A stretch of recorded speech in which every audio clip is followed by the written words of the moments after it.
अस्सलाम वालेकुम। Syria channel में खुशामदीद। मैं हूँ फातिमा नासिर और इस खूबसूरत सुबह का आगाज़ एक साथ करते हैं। उम्मीद करती हूँ कि आप लोग सब खैरियत से हैं और अपना बहुत बहुत ख्याल रख रहे हैं। ऑफ कोर्स कोशिश कर रहे हैं कि जितना भी हो सके काइंडनेस के साथ पेश आएँ, क्योंकि आपकी कोई छोटी सी बात, कोई छोटा सा एक्शन किसी और का दिन जो कि शायद परेशानी में या मुश्किल में गुजर रहा हो उसे आसान कर सकता है। और हमें नहीं पता होता कि हर किसी की क्या स्ट्रगल्स हैं ज़िंदगी में या क्या परेशानियां चल रही हैं, और अगर हमारे कुछ काइंडनेस के अल्फाज से किसी और के दिन में कुछ अच्छा हो सकता है तो क्यों नहीं। किसी की बात नहीं भी आपको अच्छी लगती, थोड़ी देर के लिए अपने आप को सिचुएशन से दूर करें, काम डाउन हो और फिर जाके सिचुएशन से डील करें।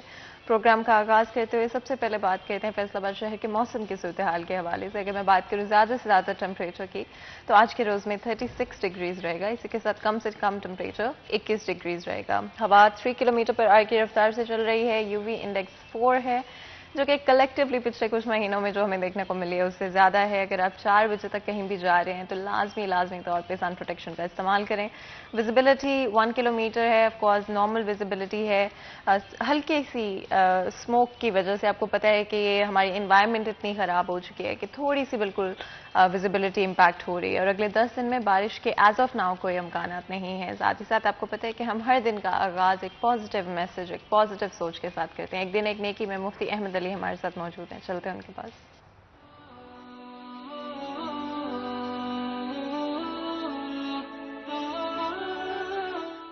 नहमदुहु व नस्सली अला रसूलिहिल करीम, अम्मा बाद। मेरे दोस्तों, बुजुर्गों, भाइयों, मेरी बहनों, आज का मेरा पैगाम ये है, देखना ज़कात अदा करते हुए फ़ुक़रा की लाइनें ना लगवाना। आज हमारे मुआशरे के अंदर ये अजीब किस्म का तरीक़ा आ चुका है, जब मुस्तहिकीन को खुसूसन रमज़ान हो या रजब का महीना हो, जब लोग अपनी ज़कात अदा करते हैं तो मीडिया वालों को भी बुला लेते हैं, मुस्तहिकीन को कई कई घंटे लाइनों पे खड़े रखते हैं। मेरे भाइयों, मेरी बहनों, ये इंसानियत की तज़लील है। देखना ऐसे ना देना, ऐसे ना देना, क्योंकि वो बड़ी गयूर ज़ात है, वो कादिर मुतलक है। कहीं ये ना हो जाए कि आप कल लाइनों पे लग जाए और ये जो ज़कात वसूल करने वाले हैं, अल्लाह इन्हें मालदार कर दे और आप इनसे ज़कात लेने वाले बन जाएं। इसलिए हुक्म खुदाबंदी को ज़िंदा करते हुए इंसानियत की तज़लील ना करना, इंसानियत की तज़लील ना करना। अल्लाह मुझे भी आपको भी इंसानियत की कदर करने की तौफ़ीक़ अता फ़रमाए। व आखिरु दावाना अनिल हम्दुलिल्लाहि रब्बिल आलमीन। इसी पैगाम के साथ आज के दिन का आगाज़ करते हैं। और आपको पता है हमारी हमेशा कोशिश होती है कि हमेशा हर सुबह का आगाज़ एक पॉजिटिव सोच और मैसेज के साथ करें। हमेशा मैं इस बात पे एम्फेसिस करती हूँ कि आपकी ज़िंदगी में कभी भी कोई वक्त बहुत देर से नहीं होता है। हमेशा हर चीज़ अपने सही मुकर्रर वक्त पर होती है और बदलाव से डरना नहीं चाहिए, चेंज से घबराना नहीं चाहिए। अगर आपको किसी की कोई बात अच्छी लगती है, किसी की कोई हैबिट अच्छी लगती है, तो उसको अपनी ज़िंदगी में अपनाने से मत घबराएं। उसको अपनी ज़िंदगी में, अपनी डेली रूटीन में ऐड करें। किसी भी चीज़ को एक आदत में डेवलप करने में 21 दिन लगते हैं, 21 डेज लगते हैं। और उसमें थोड़ा मुश्किल होता है, थोड़ा अजीब लगता है और कई दफ़ा भूल भी जाते हैं, स्किप भी हो जाता है, लेकिन फिर आहिस्ता आहिस्ता वो एक हैबिट में डेवलप हो जाती है। उसके बाद उसको एक्चुअली में छोड़ना या कहीं पर अगर आपसे स्किप हो जाती है तो आपको अजीब लगना शुरू हो जाता है। तो चाहे वो 5 से 10 मिनट वॉक हो, 5 से 10 मिनट कोई भी ऐसी चीज़ जिससे आपको खुशी मिलती है, आप रिलैक्स महसूस करते हैं, उसको ज़रूर अपनी रूटीन में ऐड करें। आई थिंक आज की ज़िंदगी का यही सबसे डाउन साइड है कि इतनी मसरूफियात हैं, इतनी चीज़ें हैं जो कि हमें हर वक्त ऑक्यूपाइड रखती हैं कि हम अपने लिए और अपनी मेंटल हेल्थ के लिए वक्त नहीं निकाल पाते हैं। But at the end of the day, अगर हमारी मेंटल हेल्थ अच्छी है, अगर हम खुश हैं, अगर हमारा मूड अच्छा है, तो हम ज़िंदगी के जितने भी मसाइल हैं उनको बेहतर तरीके से टैकल कर पाते हैं। और मुझे पता है बहुत सारे लोग सोच रहे होंगे कि इतनी परेशानियों में कहाँ से हम रिलैक्स कर सकते हैं, बट यही ज़रूरी है। बिकॉज जब आप हर चीज़ को अपने ऊपर सवार कर लेंगे तो आपके लिए छोटी सी छोटी प्रॉब्लम को भी डील करना बहुत मुश्किल हो जाएगा। एंड सबसे इंपॉर्टेंट चीज़, आई थिंक, हम अपनी फैमिली के साथ, अपने फ्रेंड्स के साथ अच्छा वक्त नहीं गुजार पाएंगे। इसलिए एक इसको फोर्स करें अपने ऊपर कि नहीं, 5 से 10 मिनट मैं मैंने अपने लिए निकालने हैं, अपने मूड को अच्छा करना है, रिलैक्स करना है, क्योंकि ज़िंदगी के मसाइल तो बदलने से रहे, वो तो इसी तरह से ज़िंदगी चलती रहती है और उसी के साथ हमें भी अपने आप को चलाना पड़ता है। और उसमें 5 से 10 मिनट अपने लिए निकालने में कोई बुराई नहीं है। आपको पता है हमारी कोशिश तो रहती है कि आप लोगों को अपडेट किया करें रोज़ सुबह, स्पेशली ट्रैफिक के सूरत हाल के हवाले से या फिर रेलवेज़ के हवाले से हम आपको ज़रूर अपडेट करने पसंद करते हैं। बट आज हमारे जो रिपोर्टर्स हैं वकास बेग और साथ ही साथ अवैस, दोनों को हम लाइन पर नहीं ले पाए हैं, जिसकी वजह से आज हम इस अपडेट की तरफ नहीं जा पाएंगे। उम्मीद यही होगी कि कल हम ज़रूर इनको लाइन पर ले पाएं। और मुझे पता है बहुत ही बिजी स्केड्यूल होता है, स्पेशली जब हम जर्नलिस्ट की बात करते हैं। वकास और अवैस बहुत मसरूफ़ होते हैं, लेकिन मैं पर्सनली रिक्वेस्ट करूंगी कि हमारी ऑडियंस के लिए और हमारे शो के लिए थोड़ा सा वक्त सुबह के वक्त अगर निकाल लें तो आई थिंक ये अपडेट बड़ी इंपॉर्टेंट रहती है सब मुसाफिरों के लिए, चाहे उन्होंने शहर के अंदर सफ़र करना हो या फिर शहर से बाहर ट्रेनों के थ्रू कहीं ना कहीं वो जा रहे हो। तो आई रियली होप कि कल हम उनको ज़रूर लाइन पर ले पाएंगे। साथ ही साथ आपको पता है हमारी कोशिश रहती है कि डिफरेंट इश्यूज़ के हवाले से भी ज़रूर आपको अपडेट करें। आजकल पाकिस्तान में आपको पता है कि सूरत हाल पॉलिटिक्स को लेकर बहुत ही इंटरेस्टिंग चल रहे हैं और कॉन्टीन्यूसली न्यू डेवलपमेंट्स हर रोज़ हमें नज़र आ रही हैं। फिर चाहे वो मज़ाहिया सूरत हाल हो या तनकीद की जा रही हो या फिर कहीं ना कहीं बड़ी इंटरेस्टिंग चीज़ें, दिलचस्प चीज़ें हमें होती हुई नज़र आ रही हैं। आने वाले वक्त में क्या सूरत हाल होंगे, एक तरफ पॉलिटिकल इंस्टेबिलिटी का भी खतरा है जो कि ऑलरेडी हमें होती हुई नजर आ रही है, जहां पर एक तरफ शायद ये सिर्फ एक पावर शो है ऑपोजिशन की तरफ से, लेकिन डेफिनेटली इससे पॉलिटिकल इंस्टेबिलिटी और फॉरेन स्टेज के ऊपर हमारी जो एक इमेज बहुत अरसे बाद अच्छी डेवलप होना शुरू हुई है उस पर भी इम्पैक्ट हो रहा है और बिजनेसेस पर भी इम्पैक्ट हो रहा है। लेकिन आज हमारा फोकस फैसलाबाद शहर के ऊपर रहेगा। फैसलाबाद शहर की अगर हम बात करें, आपको पता है कि लोकल बॉडीज को एक्टिव नहीं किया गया था पिछले कुछ सालों में, जिसकी वजह से कॉन्टिन्यूसली इस पर एक डिबेट जारी थी कि क्या उनको दोबारा री इलेक्शन की तरफ लेकर जाया जाएगा या फिर दोबारा से लोकल बॉडीज को और अथॉरिटीज दी जाएंगी। लेकिन इसमें क्या सूरत हाल है और कहां पर इस वक्त हम स्टैंड करते हैं, इस पर अभी बात करते हैं। और हमारे एक और मेहमान हैं जो कि थोड़ा सा लेट हो गए, उनका हम इंतजार कर रहे हैं, लेकिन उतनी देर इस पर गुफ्तगू शुरू करते हैं। हमारे साथ बहुत ही खास मेहमान हमें ज्वाइन कर रहे हैं। अब्दुर्रहमान हमारे साथ मौजूद हैं जो कि हमारे सीनियर रिपोर्टर। अब्दुर्रहमान, आपको वेलकम करते हैं शो में। बहुत बहुत शुक्रिया आज हमारे लिए वक्त निकालने के लिए। और आपको पता है फैसलाबाद शहर के लोकल गवर्नमेंट के साथ जो इश्यूज हैं वो पिछले 3 साल में ना सिर्फ एग्जिस्ट किए हैं बल्कि नजर भी आए हैं। अगर हम आज फैसलाबाद की शहर की सड़कों को देखें डेवलपमेंट के हवाले से या इंफ्रास्ट्रक्चर के हवाले से, चाहे वो हम ड्रेनेज के हवाले से देखें, सीवरेज के हवाले से देखें, सब चीजें हर घर में हर मोहल्ले में हमें नजर आती हैं। करंटली लोकल गवर्नमेंट कहां पर स्टैंड करती है? Thank you Fatima. सबसे पहले तो मैं मुफ्ती साहब की बात को आगे बढ़ाऊंगा कि ये बड़ा बड़ी बात है कि आने वाले माह रमज़ान में अक्सर लोग जो है वो ज़कात बांटते हैं या चीज़ें बांटते हैं, राशन वगैरह, तो वो वाकई लोगों की लाइनें लगवाते हैं, वीडियो बनाते हैं, तस्वीर बनाते हैं, ख़बरें चलाते हैं, अखबारों में चलती, टीवी पे चलती, तो ये वाकई नहीं उनकी जो बड़ी तस्लील एक तरह से होती है कि वो मतलब लोगों के सामने आ जाते हैं कि ये लोग राशन ले रहे हैं। तो ये इससे जितना जो है वो परहेज़ किया जाए वो बेहतर होगा। मुफ्ती साहब ने बड़ी अहम निशानदेही की है।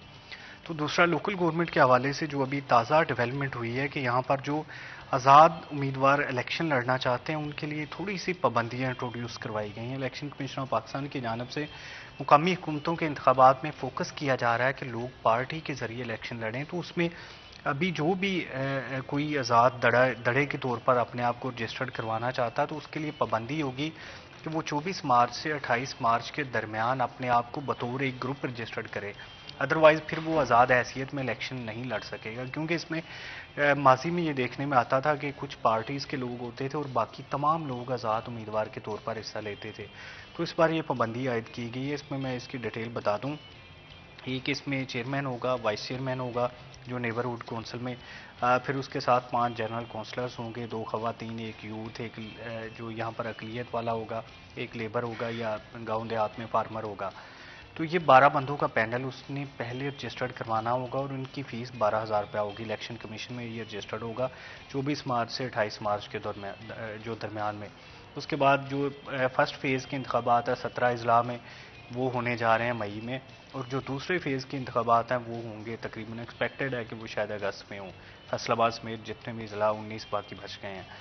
तो अगर कोई भी उम्मीदवार अभी अपने आप को रजिस्टर्ड नहीं करवाता आज़ाद दड़े के तौर पर, तो फिर वो उसको किसी ना किसी पार्टी का टिकट लाजमी लेना होगा, चाहे वो मेन स्ट्रीम पार्टी हो जैसे पाकिस्तान तहरीक इंसाफ, मुस्लिम लीग नून, पाकिस्तान पीपल्स पार्टी, या इसी तरह से जो मजहबी जमातें हैं, या फिर जितनी भी कमज़ोर से कमज़ोर पार्टी होगी वो फिर टिकट के बगैर इंतखाबात में हिस्सा नहीं ले सकेगा। ये बड़ी अहम शिक इंट्रोड्यूस करवाई गई और इसकी वजह से जो हौसला शिकनी करना आज़ाद उम्मीदवारों का भी मकसद है, इससे पंजाब हुकूमत को रेवेन्यू भी इकट्ठा होगा। और फिर इसी तरह से जो मेयर के लिए भी जाता है कि वो आज़ाद दड़े के तौर पर रजिस्टर्ड होगा, उसको 56 बंदों का जो है वो पैनल रजिस्टर्ड करवाना पड़ेगा, 56 बंदे उधर देने होंगे, अदरवाइज़ वो भी मजबूर होगा कि वो फिर पार्टी टिकट का सहारा ले। तो ये बड़ी एक अहम अपडेट है। इसमें अदालती आर्डर्स भी हैं कि ये इंतखाबात जल्द अज जल्द करवाए जाएँ। अभी जो मुल्क में जारी सियासी सूरत हाल है उसके पेश नज़र इंतखाबात में तख़ीर हो सकती है अगर अदम इत्मीनाद आ जाती है। इलेक्शन कमीशन पाकिस्तान की जानब से बताया गया कि अगर अदम इत्मीनाद नहीं आती, सियासी सूरत हाल चलती रहती है, तो इलेक्शन अपने मुकर्रर वक्त पर होंगे। अगर मुल्क में अदम इत्मीनाद चलती है, हुकूमतें ख़त्म हो जाती हैं, तो फिर उसके बाद पहले जनरल इंतखाबात होंगे, फिर उसके बाद जो है वो बल्दियाती इंतखाबात करवाए जाएंगे, क्योंकि ये एक लाजमी होते हैं। जैसे आपने निशानदेही की सबसे पहले कि यहाँ पर जो रोड्स का मसला है, सड़कों की टूट फूट का मसला है, वाटर फिल्ट्रेशन प्लांट्स की, वाटर सप्लाई की स्कीमों का मसला है, इसके अलावा यहाँ पर दीगर जितने भी ग्रास रूट लेवल के मसाइल हैं, ये ट्रैफिक सिग्नल का मसला, अगर कारपोरेशन पूरी तरह से एक्टिव हो, अगर बल्दियाती नुमाइंदगान मौजूद हों, फंड्स लग रहे हों, ये कई अरब रुपए की तरक्याती स्कीमें मंजूर करवाई गई थी दिसंबर 2021 में हाउस की जानब से ज़िला कौंसल और कारपोरेशन में, लेकिन उन पर भी काम नहीं हो रहा क्योंकि उसके बाद बल्दियाती अदारे ख़त्म हो गए थे और अमलन काम ये रुक चुका है जो लोकल बॉडीज़ का था। बिल्कुल। अब्दुर्रहमान, नो कॉन्फिडेंस वोट का फैसलाबाद शहर के ऊपर अगर हम सिर्फ फोकस अपना रखने की कोशिश करेंगे, जो पॉलिटिकल इंस्टेबिलिटी अभी मुल्क में नजर आ रही है, इसका क्या असर होगा लोकल गवर्नमेंट के ऊपर, उनके इंतखाबात के ऊपर? देखिए, ये जो इसरात की बात है, तो जब से यहाँ पर अदम इत्मीनाद की तहरीक पेश हुई है, स्टॉक एक्सचेंज देख लें आपको गिरती हुई नज़र आएगी। हुकूमत मजबूर हो गई है कि कीमतों को ज़्यादा ना बढ़ाए क्योंकि अभी उस पर प्रेशर आ रहा है। तो अभी जो सियासी सूरत हाल है वो भी काफ़ी डिस्टर्ब होगी और अगर अदम इत्मीनाद कामयाब होती है, फिर नई गवर्नमेंट आएगी, फिर शायद जो लोकल बॉडीज़ के इंतखाबात है वो थोड़ा तख़ीर का शिकार हो जाएँ। पहले जनरल इंतखाबात ज़रूरी हो जाते हैं, फिर 3 से 4 माह के दौरान, तो ये एट टाइम दोनों इंतखाबात करवाना शायद इतना मुमकिन ना रहे इलेक्शन कमीशन के लिए। हाँ, लेकिन अभी ये बड़ी कबलस वक्त बात होगी क्योंकि अभी जो हुकूमत की जानब से डेट अनाउंस नहीं की गई कि कब तक जो है वो असम्बली का इजलास बुलाएंगे, कब अदम इत्मीनाद के हवाले से वोटिंग होगी। ये एक्सपेक्टेड किया जा रहा है कि इसी माह के एंड पर या 1 अप्रैल ज़्यादा से ज़्यादा जो है वो डेट होगी जिसमें अदम इत्मीनाद के हवाले से फैसला आ जाएगा। तो अभी जो सूरत हाल जारी है जिसमें हुकूमत अपने पत्ते बड़े एहतियात के साथ खेल रही है, बड़ी जो इत्मीनाद का मुजाहरा कर रही है, इमरान खान जलसों में चले गए हैं, अभी से लग रहा है कि जैसे हम इंतखाबात के साल में, हालांकि अभी इंतखाबात जो है वो 1.5 साल तकरीबन दूर है, लेकिन तैयारियां अभी से शुरू हो गई हैं। इसी तरह से अपोजिशन है वो अभी से तैयारियां शुरू कर रही हैं। हुकूमत को उन्होंने पूरा अंडर प्रेशर किया हुआ है। तो ये जो और ये प्रेशर नजर आ रहा है बिल्ड होता हुआ। एग्जैक्टली ये प्राइम मिनिस्टर की तकरीर में नज़र आ रहा है, ये पाकिस्तान तहरीक इंसाफ पे नज़र आ रहा है, ये इकानमी पे नज़र आ रहा है, ये तमाम मजमूई तौर पर सूरत हाल पे नज़र आ रहा है। उसकी वजह से यकीनन इकानमी काफ़ी इफेक्ट होगी, उसकी वजह से अदम इस्तेहकाम होगा, उसकी वजह से जो कीमतों का उतार चढ़ाव हुआ वो ज़्यादा देर तक एक ही जगह पे रखना मुमकिन नहीं रहेगा क्योंकि जो आलमी मार्केट में तेल की बढ़ती कीमतें हैं और यहाँ पर 150 रुपये के हिसाब से दिया जा रहा है, ये एक बड़ा फ़र्क है। ये तकरीबन 30 से 40 रुपये फी लीटर जो हुकूमत सब्सिडाइज़ कर रही है, उसका नुकसान ये होगा कि जो IMF की डील है वो बड़ी मुतासर होगी। तो ये हुकूमत ने, अगर अपोजिशन ने बड़ा जुआ खेला तो हुकूमत उससे बढ़ के जुआ खेल रही है। और ये बड़ा एक गैम्बल है इस वक्त। एग्जैक्टली ये ऐसी सूरत हाल बनी हुई है कि इसमें अपोजिशन की जो कामयाबी है वो पाकिस्तान तहरीक इंसाफ की नाकामी होगी और जो पाकिस्तान तहरीक इंसाफ की जो अगर कामयाबी होती है तो वो अपोजिशन की नाकामी होगी क्योंकि फिर तो जो इंतखाबात है वो 2023 पे चले जाएंगे। एक्सपेक्टेड है जो अगस्त सितंबर या नवंबर में जब भी होंगे फिर तब चले जाएंगे और तब तक काफ़ी टाइम होगा हुकूमत के पास कि वो पॉपुलर डिसीजन लें, जैसे बिजली की कीमतों में कमी है या पेट्रोल की कीमतों में कमी है। लेकिन जो बैनुल अक़वामी हालात है वो कब तक इजाज़त देंगे, ये बड़ी अहम चीज़ होगी क्योंकि यहाँ पर लोग तभी खुश होंगे अगर कीमतें कम हों। अगर कीमतें ज़्यादा हों तो जो लोगों की नाराज़गी है वो तो सामने है क्योंकि इसके असरात जो पेट्रोलियम मसनूआत के असरात है वो हर शुबे पर पड़ते हैं। ट्रांसपोर्टेशन महंगी होती है, चीज़ें महंगी होती हैं, ग्रॉसरी का रेट महंगा होता है, और ये पिछले 3 सालों में लोगों ने बहुत ज़्यादा भुगता भी है। अच्छा अब्दुर्रहमान, फैसलाबाद शहर के अगर हम स्पेशली पॉलिटिकल नेम्स की बात करें, स्पेसिफिकली मैं किसी का नाम नहीं लूंगी, उनमें से कौन हैं जिनकी लॉयल्टीज इस प्रेशर के दौरान, इस सिनेरियो में आपके ख्याल में तब्दील हो सकती?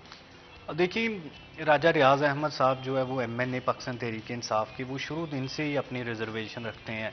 जब जहांगीर तरीन ने ग्रुप बनाया तो वो उसके साथ जाकर मिल गए और उनकी अपनी रिजर्वेशन मीडिया के ज़रिए, असम्बली के ज़रिए सामने आई, लेकिन उनकी बात नहीं सुनी गई, उनके हल्के को नज़रअंदाज किया गया, उनके काम नज़रअंदाज हुए, उन्हें मिनिस्ट्री भी नहीं दी गई। वो समझते थे कि वो सबसे सीनियर और मैच्योर हैं इस, जो जितने भी लोग फैसलाबाद से जीते हैं, लेकिन उसके बरक्स जो मियाँ फ़रक हबीब हैं, उन्हें वजारत दे दी गई इतलात की। बहरहाल वो अच्छी चला रहे हैं, बड़े कारकुन थे, बड़े यूथ रहनुमा थे, लेकिन बहरहाल इस पर रिजर्वेशन मुखालफिन की होती हैं। बाकी MNAs ने इस फैसले को बर्दाश्त कर लिया, लेकिन राजा रियाज अहमद की जो रिजर्वेशन है वो रही। फिर अजमल चीमा जो सूबाई वज़ीर हैं बनाए गए थे, आज़ाद जीते थे लेकिन फिर सूबाई वज़ीर बना दिया गया, वो भी जहांगीर तरीन उनको लेके गए थे इमरान खान के पास पंजाब में बुज़दार की हिमायत की, तो वो भी जहांगीर तरीन ग्रुप का हिस्सा है, मीटिंग अटेंड करते रहे हैं। तो उनके जो पेट्रोल पंप है वो सील कर दिए गए, उनकी ट्रांसपोर्टेशन सील की गई, काफ़ी टफ टाइम उन्हें दिया गया, वो इसी वजह से कि वो पाकिस्तान तहरीक इंसाफ की हिमायत ना छोड़ें। ये 2 नाम तो वो हैं जो बरमला सामने आ चुके हैं। बाकी कुछ नाम ऐसे हैं जिनकी बातें हुई लेकिन उनकी जानब से तरदीद की गई कि हम जो है वो इमरान खान के साथ हैं जब भी वोट पड़ेगा। लेकिन बहरहाल एक बात ये की जाती है कि 2-3 MNAs हैं जो नून लीग के साथ राब्ते में, लेकिन बात फिर वही होगी कि अगर इत्तेहादी नून लीग या PDM नहीं तोड़ पाती तो क्या ये MNA वोट डाल सकेंगे फ्लोर क्रॉसिंग कानून के तहत, क्या इन्हें पहुंचने दिया जाएगा? ये बड़े अहम सवालात हैं। इस वजह से जो इनकी कदर कीमत है वो पहले से कम हुई है, क्योंकि अगर हुकूमत इन्हें पहुंचने दे, ये वोट डाल सकें इमरान खान के खिलाफ, फिर तो इनकी जो कदर कीमत है वो बढ़ेगी। लेकिन अगर ये वोट डालने के अहल ना हुए, या स्पीकर ने इनके वोट मुस्तरद किए, या इन्हें वोट डालने ना दिया गया, या इन्हें बुलाया ही ना गया उधर असम्बली में, फिर यकीनन जो इनकी कीमत है वो कम होगी और उन्हें जो है वो पाकिस्तान तहरीक इंसाफ का हिस्सा ही रहना पड़ेगा। बिल्कुल। और ऑफ कोर्स जब ब्रेक से वापस आएंगे तो अब्दुर्रहमान, मैं ये ज़रूर चाहूँगी कि इस वक्त कौन से MPAs या MNAs हैं जो ऑलरेडी नो कॉन्फिडेंस वोट में शायद शामिल हों, लेकिन क्योंकि ब्रेक का वक्त हो रहा है तो पहले ब्रेक ले लेते हैं, ब्रेक के बाद हाजिर होते हैं। कहीं मत जाएगा, हमारे साथ रहेगा।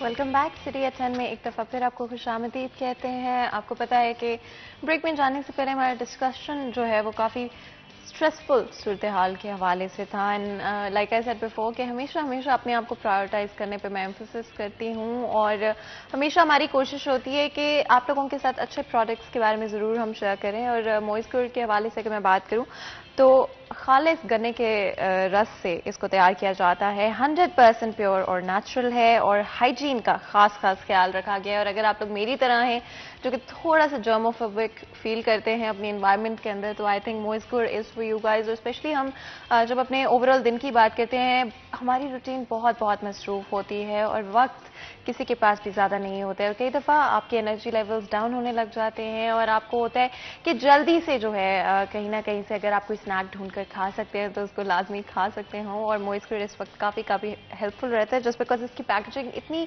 अच्छी है, इतनी हाइजीनिक है कि आप कहीं पर भी हों, चाहे आप ट्रैवल कर रहे हों, चाहे आप ऑफिस में हों, चाहे आप लोग घर पर हों और फैमिली के साथ आपकी कोई गैदरिंग हो, चाय का वक्त हो रहा हो, पढ़ाई का टाइम हो, और स्पेशली मुझे पर्सनली खाने के बाद मीठा बहुत अच्छा लगता है। और साथ ही जैसे मैंने कहा कि चाय के वक्त जैसे ऑफिस में दोपहर होती है, दिल कर पड़ता है कि कहीं ना कहीं आप लोग थोड़ी सी चाय जो है वो लाजमी ज़रूरत पड़ जाती है। उसके साथ भी आप मॉइस्चर की इतनी अच्छी हाइजीनिक पैकेजिंग है, जैसे कि मैंने पहले बात की कि अगर आप ऑफिस में भी आपके पास टाइम बिल्कुल नहीं है, कोई मीटिंग होने वाली है, कोई इंपॉर्टेंट डिस्कशन है जिसके लिए आप भाग रहे हैं और रश कर रहे हैं, तो सिर्फ और सिर्फ कुछ मिनटों के अंदर आप इसको जल्दी से जो है वो खा सकते हैं और उसके बाद अपने दिन में जो भी चीज़ें बाकी आपने करनी है उनकी तरफ वापस जा सकते हैं। और फैमिली के साथ भी जब हम टाइम स्पेंड कर रहे होते हैं तो हमारी तो एक रिवायत है कि मीठा होना लाजमी ज़रूरी है, लेकिन मीठा भी हो, हाइजीनिक भी हो और हेल्दी भी हो आपके लिए, तो इससे बेटर क्या हो सकता है। एंड ऑफकोर्स वहाँ पे मॉइस्चर कम्स हैंडी और फ्लेवर्स भी 5 अवेलेबल हैं मोइज गुड़ के। मैं आपको थोड़ा सा बता देती हूँ फ्लेवर्स के बारे में। ओरिजिनल, साथ ही साथ ऑरेंज पील, सौंफ, coconut and ginger flavour Moiz गुड़ के अवेलेबल हैं स्टोर के अंदर। पर्सनली अगर मैं अपनी बात करूं तो मेरा फेवरेट फ्लेवर ऑरेंज पील है और ये बात मैं पहले भी कह चुकी हूँ। आई थिंक सौंफ की तरफ भी मैं शायद ज़रूर उसको ट्राई करूँगी, बिकॉज बहुत हमारे जो गेस्ट जिन्होंने ट्राई किया है मोइज गुड़, उनको सौंफ का फ्लेवर बहुत बहुत अच्छा लगा है।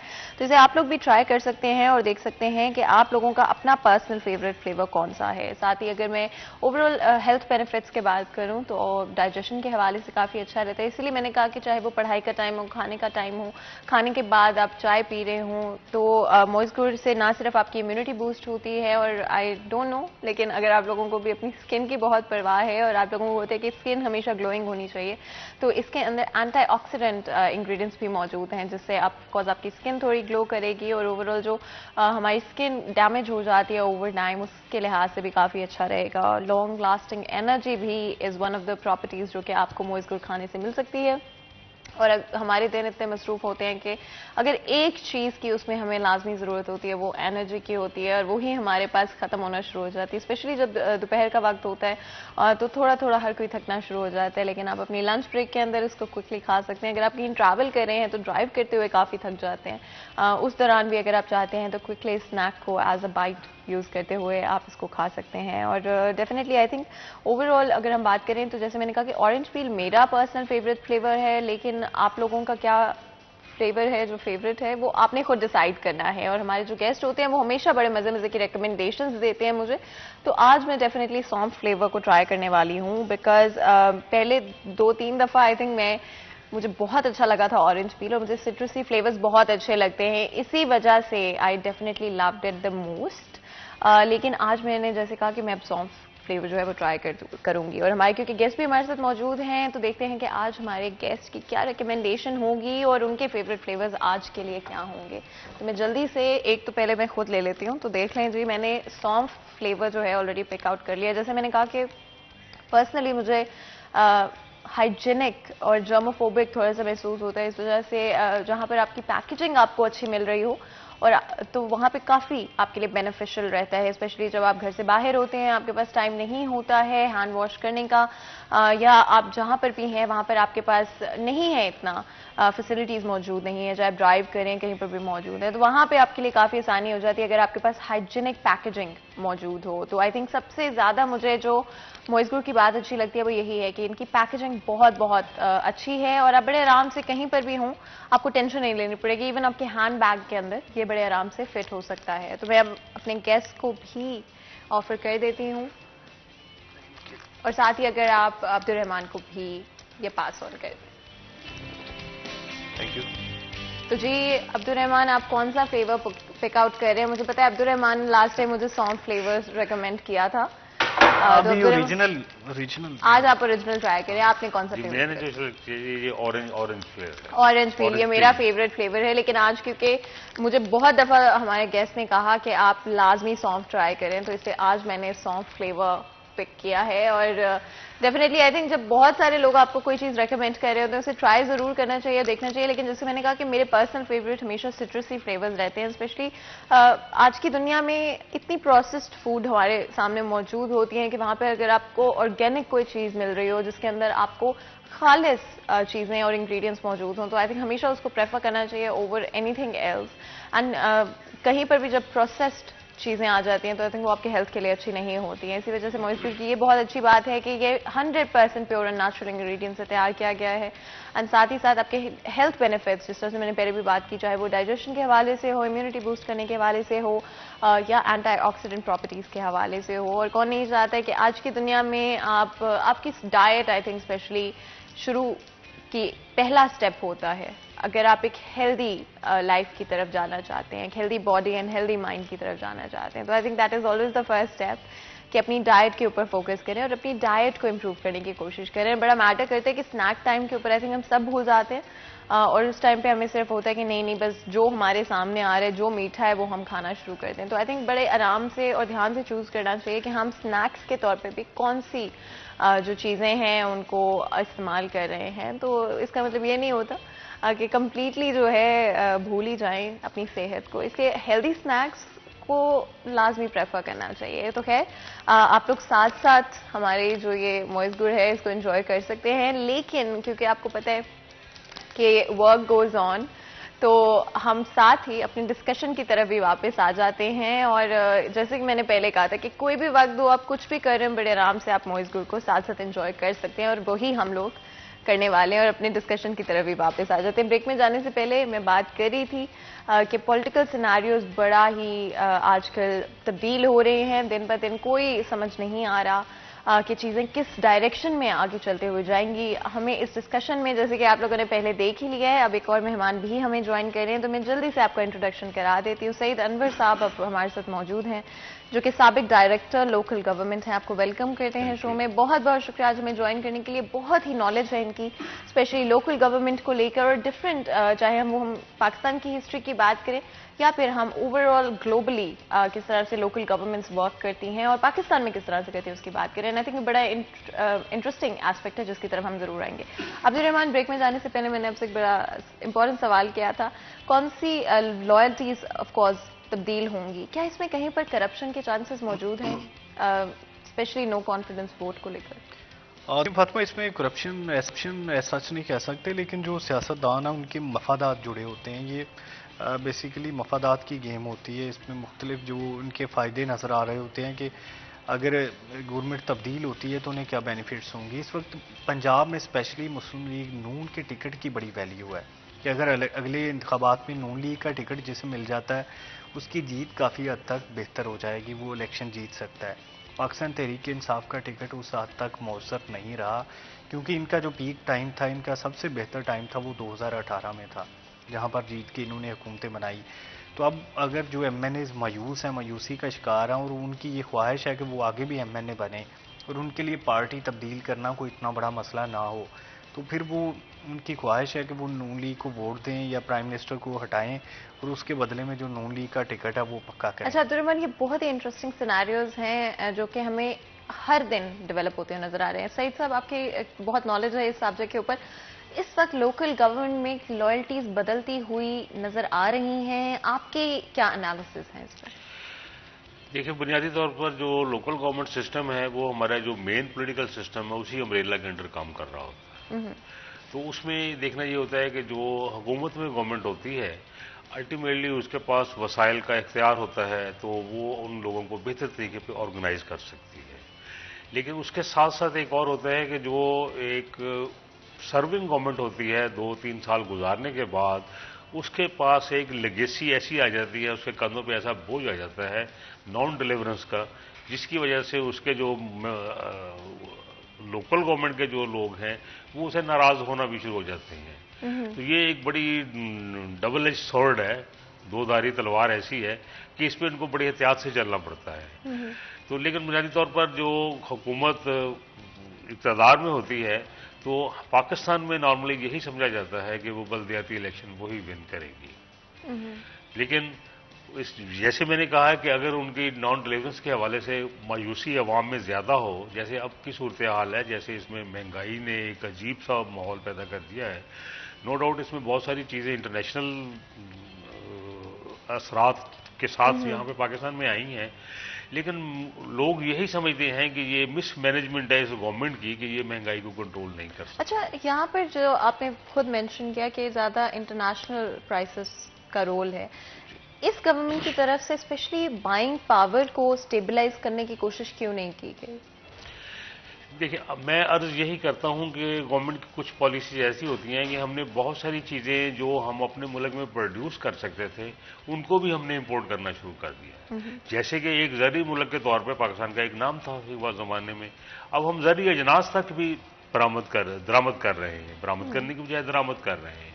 चले वो चीज़ें जो आपके मुल्क में नहीं पैदा हो रही वो तो आपकी मजबूरी है, लेकिन जो आपके मुल्क में अच्छी चीज़ें पैदा हो रही हैं, जिनास पैदा हो सकती हैं और कमोडिटी पैदा हो सकती हैं, उनको बाहर बरामद करना चाहिए, जबकि हम कर रहे अच्छा, हैं। आपके ख्याल में ये एक इम्पॉर्टेंट फैक्टर है हमारी इकोनॉमी को डिस्टेबलाइज करने में? डेफिनेटली बहुत सारे और फैक्टर्स भी हैं, हमारी पॉलिसीज भी हैं, और हमारी जो इंटरनेशनल जो बाइंडिंग्स हैं, आईएमएफ के साथ हमारी बाइंडिंग्स हैं, या और जो फेटफ के साथ हमारी जो हमारी बाइंडिंग्स हैं, वो भी लगता है रोल उसमें प्ले करती इम्प्रूवमेंट हैं। हो सकती थी?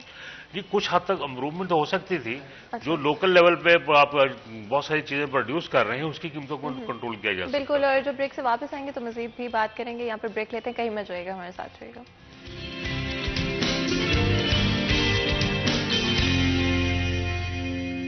Welcome back. सीरियस टाइम में एक दफ़ा फिर आपको खुशामदीद कहते हैं। ब्रेक में जाने से पहले आपको पता है कि आज हम लोकल गवर्नमेंट के हवाले से बात कर रहे हैं, लेकिन क्योंकि पॉलिटिकल सिनारियो पाकिस्तान में कुछ इस तरह के हैं कि उनका इम्पैक्ट हर एस्पेक्ट के ऊपर हो रहा है, इससे थोड़ा बहुत उसके हवाले से भी हमने बातचीत की।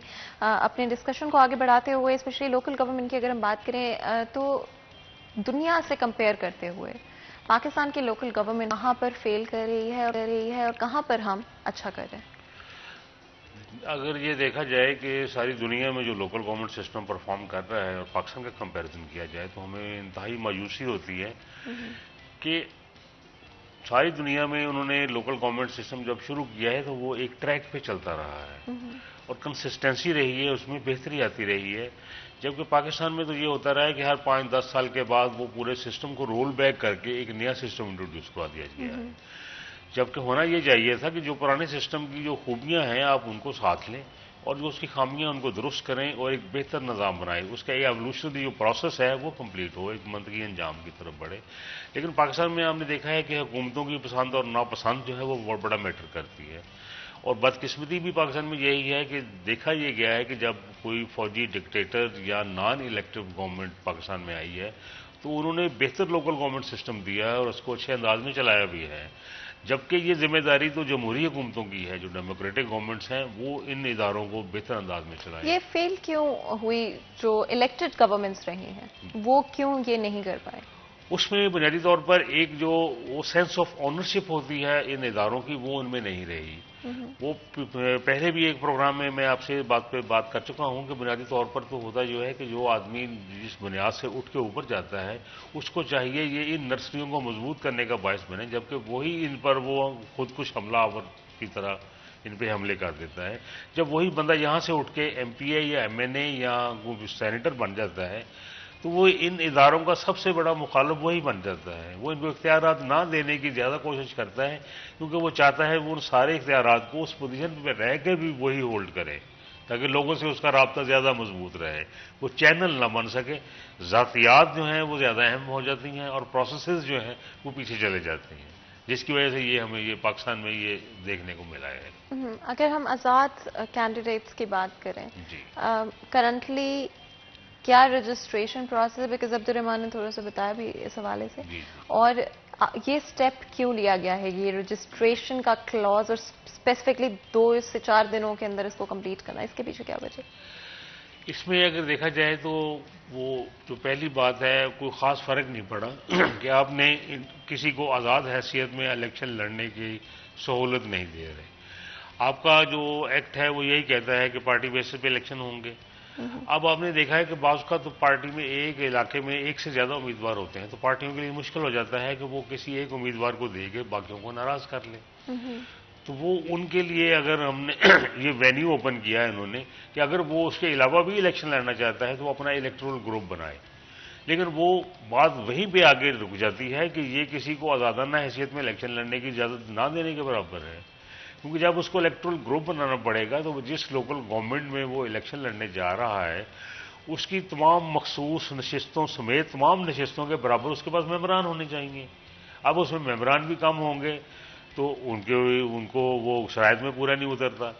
फिर बात यह है कि पॉलिटिकल पार्टीज में तो फिर न किसी किस्म का कोई मंशूर होता है, एक उनका एक चेक एंड बैलेंस का तरीकाकार होता है, कमज़ोर ही सही लेकिन मौजूद होता है। लेकिन इलेक्टोरल ग्रुप के लिए आपने ज़ाब्ता अखलाक भी कोई जारी नहीं किया, वो कैसे लोगों को पाबंद रख सकेगा अपने फैसले? और अब्दुर्रहमान, बिकॉज हमारे पास वक्त बहुत लिमिटेड है, अब अभी तक लोकल गवर्नमेंट ऑर्डिनेंस को एक्ट में तब्दील नहीं किया जा सका, इसके पीछे क्या वजह? देखिए, इसमें इन्हें पहले तो रिजर्वेशन थी अपोजिशन की, फिर काफ लीग की, फिर कमेटी में मामला चला गया और अभी तक ये आर्डीनेंस ही है। इसमें हुकूमत की कोशिश थी कि बिल पास करवा लें, लेकिन फिर डर होता है कि शायद बिल पास ना हो सके, मेजोरिटी का भी मसला है, वहाँ पर सीटें कम है और फिर ये तमाम जितनी भी कॉन्सेप्ट्स के बाद इलेक्शन में जाना चाहते हैं, इस वजह से ये मामला ताख़ीर का शिकार हो रहा है। और अभी इनकी जानब से प्लान किया गया है कि अगर यहाँ पर ये अदम इत्मीनान नाकाम होती है तो फिर इसके बाद हुकूमत अपने बलबूते पर इस बिल को पास करवाने की कोशिश करेगी, जैसे कि माजी में 2019 के एक्ट को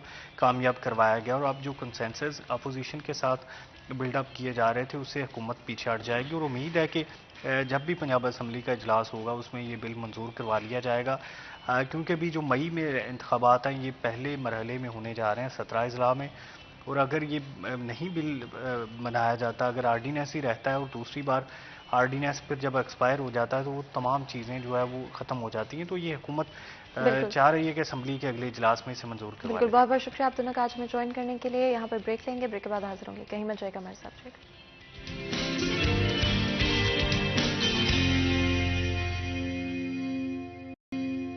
वेलकम बैक। सीरियस 10 में एक दफ़ा फिर आपको खुशामदीद कहते हैं। एंड ऑफ कोर्स अब वक्त है मेरे फेवरेट सेगमेंट यानी कि किचन के सेगमेंट का। मैं ऑलरेडी किचन में आ चुकी हूँ। आपको पता है कि इस सेगमेंट के दौरान मैं हमेशा एम्फसिस करती हूँ इस बात पे कि अपनी फिजिकल और मेंटल हेल्थ का बेहतर तरीके से ख्याल रखें। And at the end of the day life में कुछ भी चल रहा हो, सबसे ज़्यादा अपने आप को प्रायोरिटाइज करना ज़रूरी है। हर चीज़ अपनी पेस पे, अपने वक्त पे चलती रहती है, बट अगर आप अपना ख्याल नहीं रखेंगे तो खुद किसी भी चीज़ के अंदर इन्वॉल्व नहीं हो पाएंगे, फिर चाहे वो पर्सनल या प्रोफेशनल चीज़ें हों, प्रोजेक्ट्स हों, अचीवमेंट्स हों, गोल्स हों जो कि आप अचीव करना चाहते हैं। आपकी सेहत अच्छी होगी तो ही आप उन सब चीज़ों को कर पाएंगे। एंड आई थिंक कोविड-19 की दुनिया में ये शायद हम सब के लिए एक लेसन रहा है, चाहे आप अभी अपनी टीनेज में हैं, चाहे 20s में हैं, 30s में हैं, 40s में, 50s में, हर एज के शख्स आई थिंक हमें रियलाइज़ हुआ है कि हमारी सेहत कितनी ज़रूरी है और सेहत के बगैर ज़िंदगी कितनी मुश्किल हो जाती है। एंड ऑफ कोर्स सेहत का एक बहुत इंपॉर्टेंट हिस्सा आपकी डाइट होती है। डाइट के अलावा भी आपको 5-10 मिनट वॉक करने के लिए निकालें। अपनी जो भी एक्टिविटीज़ आपको पसंद है, योगा, मेडिटेशन, उसके ऊपर ज़रूर फोकस करना शुरू करें। और गर्मियाँ आ रही हैं तो गर्मियों में आई थिंक गुस्सा भी थोड़ा ज़्यादा आने लग जाता है, उसमें स्पेशली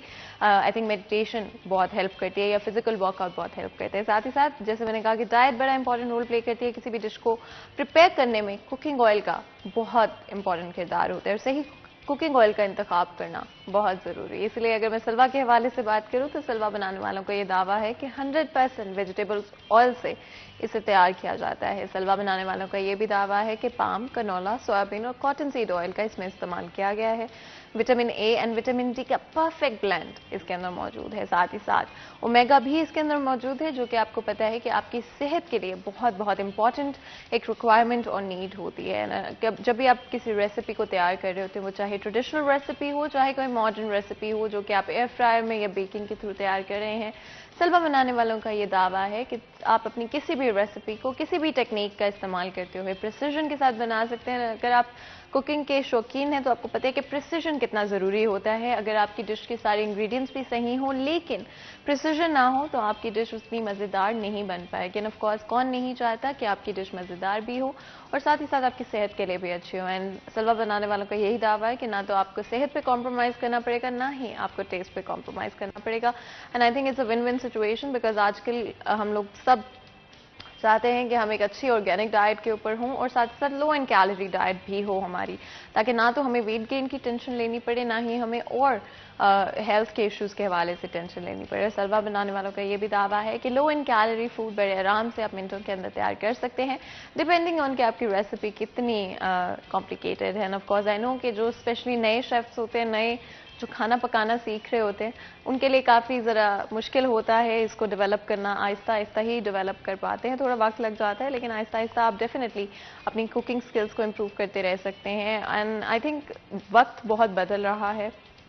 पहले होता था कि घर में सिर्फ एक शख्स खाना बनाया करते थे और ज़्यादातर हमारी अम्मियाँ घर में खाना बनाती थी, बट आई थिंक अब वक्त बदल गया है और ज़रूरी है कि हम सब अगर उसमें हेल्प कर सकते हैं तो हमें हेल्प करनी चाहिए। एंड साथ ही साथ आपको पता है कि हमारी सब कॉन्टिनेंट की एक खासियत, जो कि चाहे अगर आप इंडिया से बिलोंग करते हैं, पाकिस्तान से बिलोंग करते हैं, पाकिस्तान में रहते हैं या ओवरसीज़ रहते हैं, चाहे हमारी फैमिली और फ्रेंड्स के साथ हर गैदरिंग की शान ज़रूर होती है। डेटी के हवाले से अगर मैं बात करूँ तो टॉप क्वालिटी टी लीफ का इस्तेमाल करके पत्ती को बनाया जाता है, जिसकी वजह से पत्ती एक्सट्रीमली फाइन होती है। आप मिनटों के अंदर इसको ब्लेंड कर सकते हैं। किसी भी चाय में 3 चीज़ें बहुत इंपॉर्टेंट होती हैं, जिसमें ऑफ कोर्स टेस्ट, खुशबू और साथ ही टेक्सचर बड़ा ज़रूरी होता है। डीटी बनाने वालों का ये दावा है कि तीनों चीज़ों पर बहुत फोकस रखा गया है। डीटी की 2 क्वालिटीज़ मार्केट में अवेलेबल हैं, जिसमें एक्सट्रीम क्वालिटी जो कि येलो पैकिंग में अवेलेबल है और साथ ही साथ दाने वाली जो कि रेड पैकिंग में अवेलेबल है, आपको मार्केट में मिल जाएगी। अगर आप तेज़ पत्ती वाली चाय पीना पसंद करते हैं तो डीटी दाने वाली का इंतखाब कर सकते हैं।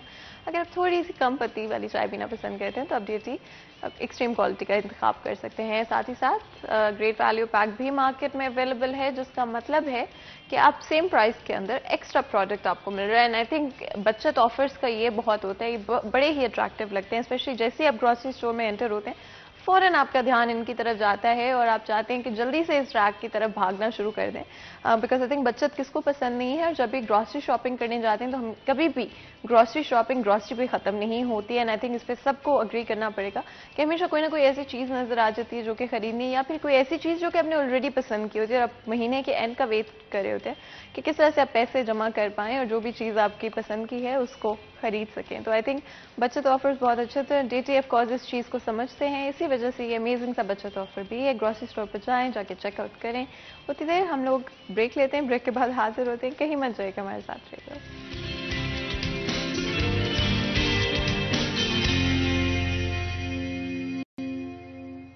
Welcome back. सीरियल 10 में एक दफ़ा फिर आपको खुशामदीद कहते हैं। आपको पता है कि हमारी हमेशा कोशिश होती है कि अपने सेकंड सेक्शन के अंदर कुछ लाइट हार्टेड बातें करें। आजकल शादियों का सीज़न है और ऑलमोस्ट ख़त्म होने की तरफ आ रहा है, तो आई थिंक एक हफ्ते में जहाँ पर पहले एक शादी होती थी, कहीं पर अब 2-2, 3-3 शादियाँ भी एक साथ अटेंड करनी पड़ रही हैं और इसमें सबसे मुश्किल काम होता है तैयारी। और वैसे भी इतना स्पेशल और बड़ा दिन होता है, आई थिंक स्पेशली ब्राइड के लिए, दूल्हे के लिए, उनकी फैमिलीज़ के लिए, कि हर कोई चाहता है कि पिक्चर परफेक्ट हो और इंस्टाग्राम रेडी उनकी तस्वीरें हों। तो हमने सोचा कि आप लोगों की इस चीज़ में मदद कर देते हैं और एक्सपर्ट्स को बुलाते हैं, ब्यूटिशियंस को बुलाते हैं और बड़े मज़े की गुफ्तगू करते हैं ब्राइडल मेकअप के हवाले से भी, किस तरह से स्पेशली आप अपने खास दिन को और ज़्यादा खास बना सकते हैं। लेकिन इससे पहले कि मैं अपने बहुत ही खास मेहमानों का इंट्रोडक्शन कराऊं, एक छोटा सा पैकेज है जो कि पहले देख लेते हैं जल्दी से। अस्सलाम वालेकुम, आज आपके साथ मौजूद हैं अक्सर जवाद और आज हम लोग जो है ब्राइडल मेकअप करके दिखाएंगे। और मैं अक्सर जवाद सिग्नेचर सैलून से हूँ, तो इनकी बेस तकरीबन थोड़ी सी कंप्लीट हो चुकी है, लेकिन अब हम आइज़ के नीचे थोड़ा सा कंसील करेंगे, फ्रेश करेंगे इनकी बेस और उसके बाद जो है हम इनका आइज़ मेकअप स्टार्ट करेंगे। हैं क्योंकि इनकी आई यहाँ से जो है वो बहुत ज़्यादा अंदर नहीं है। अगर इनकी आई यहाँ से बहुत ज़्यादा अंदर होती तो हम लोगों ने इसको क्रीज को बनाने के लिए थोड़े लाइटर शेड यूज़ करने थे ताकि आँख जो है वो बहुत ज़्यादा अंदर ना लगे। लेकिन इनका जो है आई लेवल बिल्कुल ठीक है, बहुत ज़्यादा अंदर नहीं है आइज़, तो इसलिए हमने डार्क शेड्स यूज़ करने हैं क्रीज को क्रिएट करने के लिए। मैं 2 से 3 शेड्स यूज़ करूँगी जिनको ब्लेंड करके मैंने क्रीज बनानी है। एक शेड से कभी भी आपकी क्रीज की वो लुक नहीं उठती है।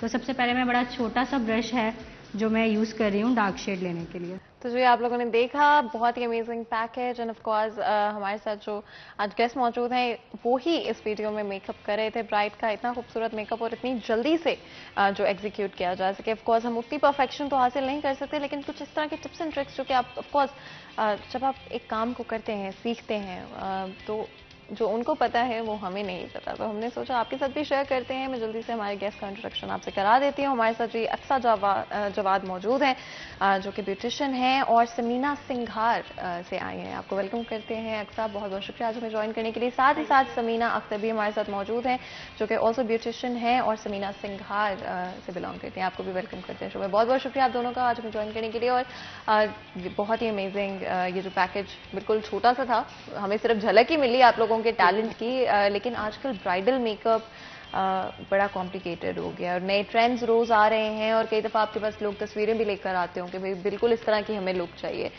तो अक्सर किस तरह का एक्सपीरियंस रहा है जो ये ब्राइडल सीजन अभी गुजरा है और क्या लुक्स ट्रेंड कर देंगे? इसमें बड़ा अच्छा एक्सपीरियंस रहा है। इसमें ये होता है कि क्लाइंट हमसे खुद डिमांड करता है, जो भी चीज़ उन्हें नज़र आती है। जैसे आपको अब इस तरह से कल रात को ही नज़र आया तो सुबह वो सोच लेते हैं कि हमने इस तरह की लुक अपनी क्रिएट करवानी है। तो इसमें ये होता है कि मेनली आपका जो क्लाइंट डिमांड करता है ना वो काम मिलना चाहिए। तो सबसे अच्छी बात ये होती है कि आपका क्लाइंट जो भी आपसे डिमांड कर रहा है और आप उसे फ़ौरन वो चीज़ प्रोवाइड करो, बेशक वो हेयर डू है या आपका मेकअप थीम है या आपने किस तरह की सेटिंग करवानी है। नेल पेंट से लेके मेकअप तक एक एक चीज़ जो है बहुत ज़्यादा इंपॉर्टेंट होती है, फोकस्ड होती है ब्राइड की। तो इसमें होता है कि जो ब्राइड आपकी डिमांड कर रही होती है उसे मिलना चाहिए जब वो मिलता है, क्योंकि एक होता है कि आपकी सेटिस्फेक्शन, एक होती है ब्राइड की सेटिस्फेक्शन, दोनों बहुत ज़रूरी होती है। और ज़्यादातर ब्राइड्स, क्योंकि आजकल ग्लोई मेकअप एक बड़ा इम्पॉर्टेंट लुक है, बहुत लोग पसंद करते हैं उसको, ज़्यादा ब्राइड्स आती हैं मैट मेकअप या फिर ग्लोई मेकअप? नहीं, अब ज़्यादातर ट्रेंड है क्योंकि हाइलाइटर बहुत ज़्यादा यूज़ हो रहा है, तो पसंद होता है ब्राइड्स को एक तो ब्लश ऑन और हाइलाइटर बहुत ज़्यादा फील हो रहा हो। मेकअप तो उनका सारा होता ही है, लेकिन उनको होता है कि नहीं हमारी चीक्स के ऊपर जो ना बहुत ज़्यादा हाईलाइट हो रहे हो। अच्छा। तो आजकल यही ट्रेंड है कि हाइलाइटर जो है हम लोग बहुत ज़्यादा यूज़ कर रहे हैं, क्योंकि उसका भी हमें देखना पड़ता है कि किस तरह का आप यूज़ कर रहे हैं। कुछ इस तरह के होते हैं जो नेचुरल लुक देते हैं, आपको लगता है कि नेचुरल ग्लो फेस के ऊपर है, लेकिन कुछ का होता है फील हो रहा होता है कि नहीं आपने लगाया हुआ है। तो इसमें ये होता है कि देखना पड़ता है, आपको लुक के लिहाज से देना पड़ता है। और आजकल जितना भी ट्रेंड है ग्लॉसी मेकअप्स का है, लेकिन अब थोड़ा चेंज होगा क्योंकि अब वेदर चेंज हो रहा है, तो इसमें हमें थोड़ा सा चेंजिंग लानी पड़ेगी। अभी जो हमारा पिछला विंटर गया है सारा, उसमें सारी ग्लॉसी लुक में ही हम लोगों ने दिया है, हाईलाइटिंग लुक में दिया है जितना भी मेकअप वगैरह। अच्छा समीना, आप भी बहुत प्यारी लग रही हैं। आपका मेकअप किसने किया आज? खुद किया है। अच्छा, मुझे हमेशा आप लोगों का मेकअप जो है वो बहुत अच्छा लगता है, स्पेशली बड़ा ही नेचुरल लुक होती है। आपने फाउंडेशन जो यूज़ किया है वो भी मुझे ग्लोई टच और फिनिश की लग रही है, क्योंकि मेरी स्किन है थोड़ी सी ड्राई, तो मुझे जो है ना मैं मैट नहीं कर सकती, इसलिए मुझे ग्लॉसी ही करना पड़ता है, चाहे गर्मियाँ हो चाहे सर्दियाँ हो। अच्छा, तो ड्राई स्किन जिन लोगों की हो तो प्रेफरेबली उनको ग्लॉसी करना पड़ता है, उनको प्राइमर वगैरह ज़्यादा यूज़ करना पड़ता है, क्योंकि वो फिर मेकअप बाद में अच्छा स्टे रहे। अच्छा, और स्किन केयर के हवाले से क्या चीज़ें इस्तेमाल करती है अपनी स्किन के? मेकअप में तो मैं प्राइमर ही यूज़ करती हूँ, और फिक्सर अगर ज़्यादा पार्टी वगैरह में जाना हो तो फिर फिक्सर वगैरह भी यूज़ करती हूँ, और ग्लॉसी जो है हाइलाइटर वगैरह ये ज़्यादा यूज़ करती हूँ, क्योंकि आजकल ट्रेंड भी है, तो सर्दियों में तो वैसे ही ग्लॉसी मेकअप चलता है। अच्छा, और ब्राइड्स किस तरह का मेकअप पसंद करती हैं? आजकल ब्राइड्स भी यही डिमांड है कि ग्लॉसी मेकअप होना चाहिए, हाइलाइटर इनहेंस होना चाहिए, और ग्लिटरी भी होना चाहिए, आई मेकअप जो है वो ग्लिटरी होना चाहिए। अच्छा, और नेचुरल लुक ज़्यादा ब्राइड्स पसंद करती हैं या नेचुरल में बेस में आ जाता है कि नेचुरल होनी चाहिए, आई मेकअप तो सभी इनहेंस मांगते हैं। अच्छा। और बारात में ये होता है कि लिपस्टिक थोड़ा रेड में होती है, तो वो ज़रा रेड में ही चल रही होती है, और वलीमे के मेकअप में जो है ज़रा सॉफ्ट लुक आ जाती है, उसमें लिपस्टिक हमें ज़रा सॉफ्ट लगानी पड़ती है। आई मेकअप तो ब्राइड का हमें देना पड़ता है, क्योंकि वो फिर डिमांड होती है ड्रेस ज्वेलरी के हिसाब से। और क्योंकि ऑफ कोर्स पाकिस्तान एक ऐसा मुल्क है जहाँ पे हर स्किन टोन की ख़वातीन और मर्द हजरात मौजूद हैं, एंड आई थिंक ये बड़ी रेयरिटी है पूरी दुनिया में कि आपके पास फेयर से फेयर भी हैं और उसके बाद हर कॉम्प्लेक्शन मौजूद है। तो जो हमारा ब्राउन कॉम्प्लेक्शन, उसके लिए कौन से लिप शेड्स सबसे बेहतरीन रहते हैं? वो ड्रेस के हिसाब से भी देखते हैं, उनके फेस के हिसाब से देखते हैं कि किस तरह सूट करेगा। बहुत ज़्यादा ब्राइट नहीं यूज़ करते, फेस और ड्रेस के हिसाब से ही करने पड़ते हैं, फिर उनका कंट्रास्ट वगैरह देखना पड़ता है, उस हिसाब से करते हैं उनके ऊपर सूट भी करे, ओवर भी ना लगे। जैसे हम पीच यूज़ कर रहे हैं तो सॉफ्ट पीच यूज़ करेंगे, बहुत ज़्यादा ऑरेंज पीच नहीं यूज़ कर सकते, वो बड़ा ब्राइट लुक, हाँ ब्राइट सा लगेगा और देख के ही और लगेगा। तो इस तरह वो देखने पड़ते हैं सारे कंट्रास्ट, तो फिर उसके हिसाब से करते हैं मेकअप। अच्छा, मतलब कि ऑरेंज शेड, बिकॉज मैंने खुद देखा है पर्सनली कि जैसे ही आप ऑरेंज शेड का इस्तेमाल करते हैं बड़ा ट्रिकी होता है।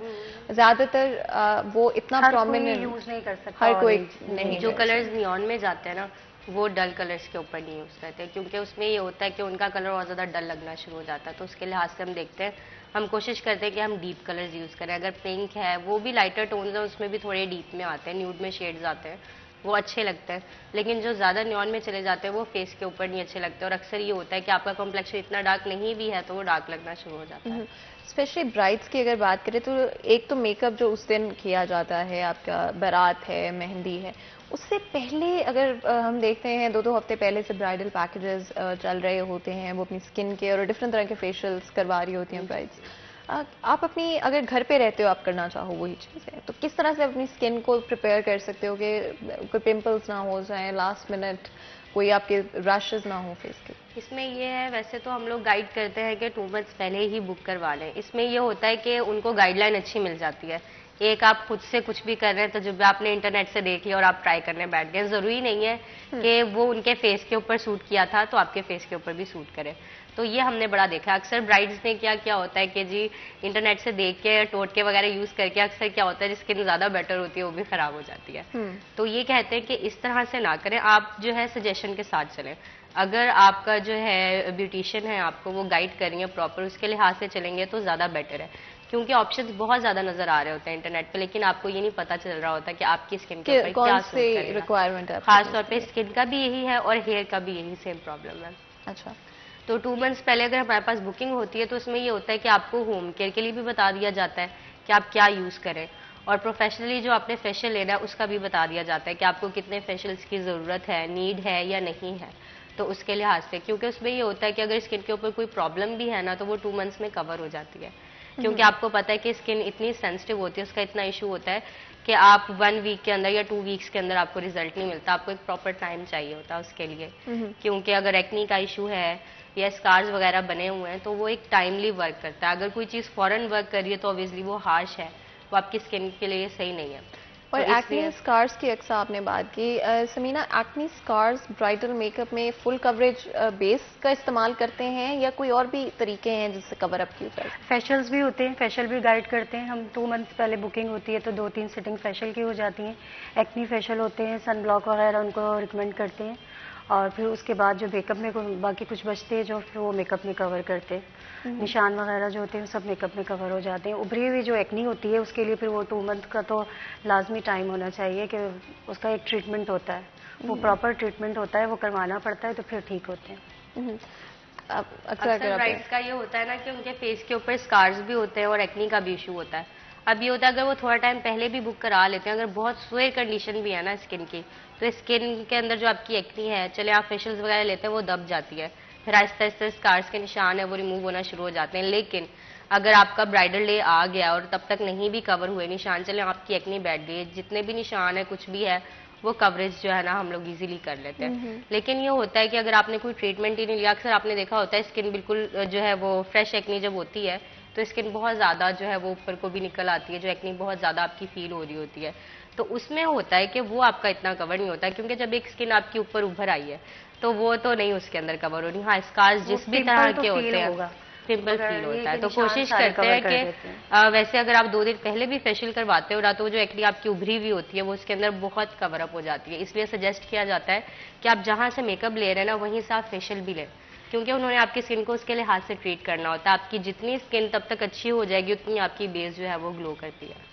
अच्छा, और बिकॉज बहुत सारी प्रेपरेशन एक्चुअली आपके जो भी फंक्शन है उससे पहले हो चुकी होती है, एंड आई थिंक ये बहुत इग्नोर कर दी जाती है बात। बिकॉज इसके साथ हमने डाइट का भी बड़ा ख्याल रखना होता है, क्योंकि अक्सर जो ब्राइड्स होती हैं वो जी शॉपिंग हो रही है, ये हो रहा है, बाहर जाना आना, इसमें डाइट का ख्याल नहीं रखती, उसकी वजह से भी एक्नी निकल आती है जिनके स्किन पे नहीं होती है। अक्सर जो ब्राइड्स आती है ना 2-3 पिंपल्स उनके होते हैं, फिर ये कि स्ट्रेस भी आई थिंक तो वो तो सेट हो जाता है, उसका इतना नहीं होता issue. And I think excitement से भी थोड़ा जब कोई बड़ा इंपॉर्टेंट चीज होती पिंपल जरूर निकलता है। उसमें कि जब आपको गाइड सारा कर दिया जाता है ना, फिर आप थोड़ी अपनी केयर कर ले तो आपको पता भी चल जाता है कि आपने कैसे केयर करनी है, क्योंकि अक्सर ये होता है कि किसी के बेशक कभी एक्नी ना भी हुई हो ना, उन डेज में हो जाती है, इतना स्ट्रेस लेती है कि वो फेस के ऊपर एक्नी का इशू हो जाता है। अच्छा, और फिर डाइट का भी इतना नहीं ख्याल रख पाती, और टाइम भी आई थिंक कुछ इस तरह का होता है, आपके पास इतने काम होते हैं या फैमिली आपकी इतनी ऑक्यूपाइड होती है। टाइम कितना लगता है ब्राइडल मेकअप अगर कंप्लीटली एग्जीक्यूट करने में परफेक्शन? बिकॉज कई ब्राइड्स होती हैं वो 2 घंटे में चाह रही होती है कि हमारी लुक रेडी हो जाए, कितना टाइम लगता है अक्सर? इसमें वैसे 2 घंटे ही लगते हैं ब्राइड को रेडी होने में, लेकिन फिर भी हमें थोड़ा ज़्यादा टाइम देना पड़ता है, क्योंकि आपको पता है कि सिर्फ मेकअप तो नहीं होता है, एक पूरी ब्राइड को प्रिपेयर करना पड़ता है, प्रॉपर उनकी jewellery setting, nail paint, hairdo और मेकअप भी होता है उसके अंदर, फिर आपने जो ड्रेस चेंज किया है उसकी सेटिंग, फिर अक्सर ये होता है कि आपका ड्रेस सही फिट नहीं आ रहा होता कभी, तो वो भी हमने ही सेट करना होता है, क्योंकि जो ब्यूटिशियन है उसने आपकी सारी लुक निकालनी है। आपकी ज्वेलरी, आपका ड्रेस चाहे जितना भी अच्छा है, अगर आपका मेकअप और हेयर डू वो इतना अच्छा नहीं है तो आपकी लुक नहीं निकलेगी, या अगर कोई ड्रेस में कोई भी प्रॉब्लम है कुछ है वो हमने ही कवर अप करना होता है एट द स्पॉट, क्योंकि ब्राइड ने वहां से फाइनल होके जाना है, उसके बाद किसी के पास नहीं जाना, वहां से डायरेक्ट उसने स्टेज पे जाना है, तो फिर ये चीज़ें सारी हमने ही कवर करनी होती हैं। अक्सर ऐसा भी होता है कि ब्राइड के हेयर्स बहुत ज़्यादा लाइट होते हैं तो फिर एक्सटेंशन वगैरह किसी चीज़ की भी ज़रूरत होती है, वो भी हमने ही सारा कुछ वहाँ पे प्रोवाइड करनी होती है उनको चीज़ें, तो उसमें होता है कि आपको टाइम वगैरह कुछ लग भी जाता है, तो इसलिए हम लोग 3 आवर्स का जो है टाइम देते हैं कि अगर कुछ ऊपर नीचे भी हो जाए, क्योंकि आपको पता है ड्रेस चेंज करना, फिर नेल पेंट वगैरह करवाना, तो इन चीज़ों में भी बड़ा टाइम लग जाता है, तो इसलिए 3 आवर्स का जो है टाइम दिया जाता है। और फिर ये होता है कि एक ब्राइड तो नहीं होती, एट द स्पॉट माशाल्लाह 6-7 ब्राइड्स होती हैं, तो सबको ही देखना होता है और सबको ही टाइम पे रेडी करना होता है। तो इसलिए फिर और शादियों के सीजन में तो और ज्यादा प्रेशर बिल्डअप होता और है। ये तो सिर्फ ब्राइड्स का है, फिर जब पार्टी मेकअप्स वगैरह ये भी सारे साथ होते हैं, सबको टाइम पे ही देना पड़ता है। तो इसलिए 3 आवर्स का जो है हम लोग मार्जिन देते हैं ब्राइड को कि आपने इतने टाइम पे आना। अच्छा, और कौन से कलर्स, आई सपोज स्पेशली बारात के जो ड्रेसेस हैं उनके कलर्स बड़े चेंज हो रहे हैं आजकल। रेड कलर भी लोग करते हैं, रेड में भी काफी कलर्स आ रहे हैं, मैरून में भी आ रहे हैं, स्किन के साथ बड़ा कंट्रास्ट है। आजकल ग्रीन के साथ बड़ा कंट्रास्ट हुआ हुआ है, ज्वेलरी बड़ी उसमें चल रही है, ग्रीन स्टोन वाली, बहुत अच्छी भी लगती है। तो बारात में तो इस तरह के चल रहे हैं। सेकंड डे में ज़रा कलर ज़्यादा हो जाते हैं क्योंकि उसमें सॉफ्ट कलर आ जाते हैं, उसमें पीच भी आ जाते हैं, स्किन आ जाते हैं, लाइट ग्रीन सा होता है, सी ग्रीन सा, और पीच भी आ जाता है, उसमें काफ़ी मिल जाते हैं हमें कलर वैरायटी। गोल्डन हो गया, सिल्वर हो गया, काफ़ी मिल जाते हैं उसमें। बेस्ट अगर हम कोई भी कलर अगर रैंडमली पिक करें, जैसे लाइट पिंक, आई थिंक बहुत अच्छा लगता है, निकाह पर भी बहुत ज्यादा पहना जाता है। निकाह पे भी आजकल लाइट पिंक चल रहा है, वाइट चल रहा है, गोल्डन चल रहा है, स्किन गोल्डन सा। अच्छा, तो कौन सा कलर्स उसके साथ बेस्ट सूटेबल रहेंगे आई मेकअप के लिहाज से भी और लिप कलर के लिहाज से? लिप कलर तो निकाह में सॉफ्ट ही होगा, पिंक होगा, लाइट पीच होगा, लाइट ही कलर चलेंगे। स्किन कलर भी ये 3-4 कलर हैं, ये चलते हैं। अच्छा, और आई मेकअप? आई मेकअप वो ड्रेस और ज्वेलरी के हिसाब से। अच्छा, और क्योंकि कॉर्नर्स मैंने देखा है, डार्क कॉर्नर्स स्पेशली आपकी निकाह में डार्क कॉर्नर्स नहीं होते, उसमें जरा सॉफ्ट मेकअप होता है, लाइनर वाला हो जाता है, या ब्लेंडेड हो जाता है, या हल्का शिमरी हो जाता है। वलीमे पे हो जाता है, जरा कॉर्नर स्मोकी में आ जाता है। अच्छा, और बारात के दिन भी अवॉइड करते हैं स्मोकी कॉर्नर? हाँ, क्योंकि उसमें रेड लिपस्टिक होती है, तो फिर दोनों चीजें जरा अगर आपकी लिपस्टिक डार्क है तो आप आई शेडो को अपने थोड़ा लाइट फिर कम रखना है। अच्छा। अगर आई हमने हैवी देनी है तो फिर लिपस्टिक सॉफ्ट रखनी है, लाइट कलर्स में रखनी है। और क्योंकि पीच कलर की हम बात करते हैं, बड़ा कॉम्प्लिकेटेड कलर होता है, अगर थोड़ा सा ज्यादा ऑरेंजी हो जाए तो वो बिल्कुल आपकी लुक को तबाह कर देता है। पीच किन कलर्स के साथ, अगर आपका ड्रेस है तो आप पीच कलर में जाते हैं? इसमें ये होता है कि हम लोग कभी भी जो है ना डायरेक्ट वो लिप शेड जो सेम होता है ना वो एग्जैक्ट उठा के नहीं लगाते, हम लोग हमेशा मिक्सिंग करते हैं 2-3 कलर। अगर पीच भी क्लाइंट को चाहिए और हमें भी लग रहा है इसके ऊपर अच्छा लगेगा, तो अक्सर होता है कि उसके अंदर हमने टी पिंक का, स्किन का और न्यूड शेड्स का किसी ना किसी शेड का टच दे देते हैं उसके अंदर, कि आपके ड्रेस के लिहाज से भी थोड़ा सा मैच हो जाए, अगर पीच में भी आ रहा है वो भी चला जाए और आपके फेस के ऊपर भी अच्छा लगे। क्योंकि अक्सर हमने देखा होता है कि पीच शेड तो लगाया हुआ होता है, लेकिन अक्सर वो इतना हार्श लग रहा होता है कि आपकी सारी लुक जो है ना उसको वो बिल्कुल ही डिस्ट्रॉय कर देता है, आपकी लुक वो सारी बैठ जाती है, खराब हो जाती है। तो लिप कलर बहुत ज्यादा इंपॉर्टेंट होता है कि आपने किस तरह से देना है कि वो बहुत शार्प भी ना लगे लेकिन लाइटर शेड्स में भी चला जाए, क्योंकि अक्सर ये होता है आप लाइटर शेड्स के अंदर उसको नियॉन में ले जाते हो, तो वो आपका आई मेकअप कंटूर जो भी हुआ होता है ना, आपकी सारी लुक बैठ जाती है। तो इस पे बड़ा केयरफुल मिक्सिंग करके तो फिर हम लोग करते हैं कलर्स की, कभी भी ऐसा नहीं करते कि आपने जो शेड देखा है वही लगा दिया। अच्छा, अक्सर ब्राइड्स, बल्कि ऐसा होता है कि बल्कि अभी पिछले दिनों की बात है, पार्टी मेकअप था, रेडी हुआ तो कहती है आपने मेरा कौन सा लिप शेड लगाया था, प्लीज मुझे वो बता दें, मेरे पे बड़ा अच्छा लगा। मैंने कहा हम तो 2-3 शेड्स मिक्स करके लगाते हैं, मुझे तो नहीं याद कि कौन सा वो एक शेड था जो लगाया था, हम लोग इस तरह से क्रिएट। कहती है अच्छा, कहती मैंने काफी जगह देखा ना लेकिन मुझे वैसा सेम शेड नहीं मिला। और ये बड़ा आर्ट होता है to be able to do that कि 2-3 कलर्स को मिक्स करके, बिकॉज खुद जब मैं मेकअप कर रही होती हूँ तो बहुत मुश्किल लगता है, आपको बिल्कुल समझ नहीं आ रहा होता है, और उस टाइम तो आप 2-3 कलर्स मिक्स कर लेते हैं, लेकिन दोबारा जब रिक्रिएट कर रहे होते हैं तो वही कलर्स बहुत मुश्किल हो जाते हैं। अब आई शेडो में भी कभी कौन से कलर्स का इस्तेमाल करते हैं? डार्क कॉर्नर्स तो आपने कहा कि नहीं करने चाहिए, तो अगर हम स्टार्ट करें क्रीज के साथ और इस पे आईलिड के ऊपर कौन से कलर्स? अगर हमने पार्टी का अगर करना है तो इसके क्रीज के लिए भी हमें लाइट ही कलर उठाने पड़ेंगे, क्योंकि पार्टी में बहुत ज़्यादा हैवी लुक नहीं दे सकते, उसमें ब्राउन आ जाता है, लाइट ब्राउन, डार्क ब्राउन भी नहीं, डार्क ब्राउन ज़रा डार्क में आ जाएगा, लाइट ब्राउन हो गया, लाइट पीच हो गया, स्किन भी हो गया और पिंक भी हो गया, ये 3-4 कलर यूज़ होते हैं, सारे मिक्स नहीं यूज़ होंगे, एक-एक कलर एक-एक और मेकअप ब्रशेस कितना इंपॉर्टेंट रोल प्ले करते हैं? मेकअप ब्रशेस बहुत ज़्यादा इंपॉर्टेंट है। एक तो हाइजीन का भी बहुत ज़्यादा ध्यान रखना पड़ता है ब्रशेस के लिहाज से, क्योंकि डेली इतने मेकअप्स होते हैं आपको पता है, तो फिर इस चीज़ में हाइजीन का एक तो ध्यान रखें। दूसरा ये कि ब्रशेस की क्वालिटी आपकी अच्छी होनी चाहिए, अगर और ब्रशेस की क्वालिटी भी आपकी अच्छी है, दूसरा आपको ब्रश पकड़ने की टेक्निक भी अच्छी आनी चाहिए। अगर आपका ब्रश अच्छा है, ब्रश पकड़ने की टेक्निक नहीं अच्छी, आपको सही से यूज करना नहीं आता, तब भी वो उस तरह से मेकअप ब्लेंड नहीं होता। जितना आपका मेकअप अच्छा ब्लेंड होता है ना, उतना नेचुरल और अच्छी लुक आ रही होती है। क्योंकि अक्सर मैंने देखा है कि आपने मेकअप शेड्स यूज किए हुए होते हैं, नजर आ रहा होता है कि ये शेड लगाया हुआ है, लेकिन वो लुक किसके साथ चल नहीं रहा जा होता है कि रहा। कहाँ लगाया हो। हाँ, क्योंकि इसमें ये होता है जब आपने मेकअप करते हैं ना, ओवरऑल आपने देना है, मेकअप का टच देना है, सारे कलर्स देने हैं, सब कुछ यूज करना है, हाइलाइटर, वो कहते हैं ना मैंने ये शेड भी लगाना है, ये भी सब कुछ लगाना है, लेकिन उसको ब्लेंड करके फेस के लिहाज से, ये नहीं कि पता चल रहा अच्छा इधर ये शेड लगा हुआ है, लेकिन किस पर्पस के लिए यूज करें ये भी पता होना चाहिए। और जब ब्रेक से वापस आएंगे तो आई थिंक हाईलाइटर के कुछ टेक्निक्स हैं डिफरेंट, जो कि आजकल सोशल मीडिया पे बहुत वायरल हो रहे हैं, तो आई थिंक उनके बारे में जरूर बात करेंगे। चीक बोन्स को लेकर, जॉ लाइन को लेकर, मतलब कितना इफेक्टिव है। लेकिन उससे पहले ब्रेक लेंगे, ब्रेक के बाद हाजिर होंगे, कहीं मत जाएगा हमारे साथ।